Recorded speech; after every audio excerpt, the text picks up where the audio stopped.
السلام علیکم، میں سلمان حمزہ اور آپ دیکھ رہے ہیں میرا یوٹیوب چینل۔ ناظرین، آج کی ویڈیو میں ہم سموگر کی جنگ کے بارے میں بات کریں گے۔ 1658 عیسوی میں سموگر کی جنگ مغل بادشاہوں کے درمیان ایک فیصلہ کن تنازع تھا، جس میں اورنگزیب عالمگیر اپنے بھائیوں دارا شکوہ اور مراد بخش کے خلاف میدان میں اترا۔ سموگر کی جنگ کے بعد یہ فیصلہ ہو جانا تھا کہ مغل سلطنت پر مستقبل کا حکمران کون ہوگا اور کون اس بڑی سلطنت پر حکومت کرے گا۔ اس سے پہلے کہ ہم سموگر کی جنگ کے بارے میں بات کریں، یہ جنگ کیوں ہوئی اور اس کی کون سی وجوہات تھی، پہلے ہم اس کے بارے میں بات کرتے ہیں۔ 1658 عیسوی میں بادشاہ شاہ جہاں کی موت کے بعد اس کے 4 بیٹوں کے درمیان تخت کے حصول کے لیے جنگ شروع ہو گئی۔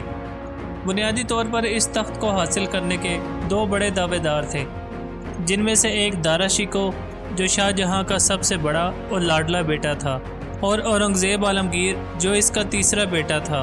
وہ ایک باصلاحیت اور نڈر فوجی جرنیل تھا۔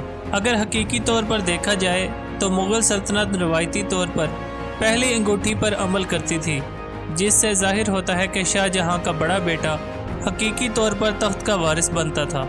تاہم اورنگزیب عالمگیر نے اس روایت کو متنازع بناتے ہوئے یہ دلیل دی کہ اس کے بھائی دارا شکوہ میں فوجی اور انتظامی مہارت کی کمی ہے، جس کی وجہ سے یہ حکومت کرنے کے قابل نہیں۔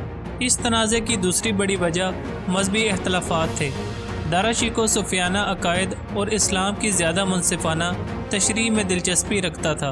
اس کے برعکس اورنگزیب عالمگیر زیادہ قدامت پرست اور سخت گیر تھا۔ اس بڑے نظریاتی اختلافات کی وجہ سے کشیدگی میں مزید اضافہ ہوا اور ہر شہزادے کو سلطنت کے اندر مختلف مذہبی اور علاقائی گروہوں سے حمایت ملنا شروع ہو گئی۔ اس تنازع کی تیسری بڑی وجہ یہ تھی کہ دارا شکوہ اور اورنگزیب عالمگیر نے اپنی پوزیشن کو مضبوط کرنے کے لیے اتحاد کرنا شروع کر دیا۔ اورنگزیب نے مختلف علاقائی حکمرانوں کے ساتھ اتحاد کیا، جبکہ دارا شکوہ نے غیر مسلموں کے ساتھ اتحاد کرنے کی کوشش کی۔ دارا شکوہ کی اس غلطی کی وجہ سے سلطنت کے اندر بہت سے مذہبی گروہوں کو شدید ناراض کر دیا۔ اور اب ناظرین بات کرتے ہیں سموگر کی جنگ کے بارے میں۔ سموگر کی جنگ 1658 عیسوی میں جون کے گرم مہینے میں آگرہ کے قریب ہوئی، جس میں اورنگزیب عالمگیر ایک منظم اور تجربہ کار فوج کے ساتھ دارا شکوہ کا مقابلہ کر رہا تھا، جس کے پاس ایک بڑی فوج تھی۔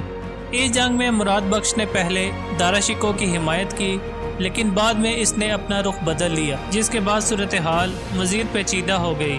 ناظرین، یہ جنگ اتنی سخت تھی کہ دونوں طرف سے توپ خانے، گھڑ سواری، تیر اندازی اور فوجی مہارت کا بہترین مظاہرہ دیکھنے کو ملا۔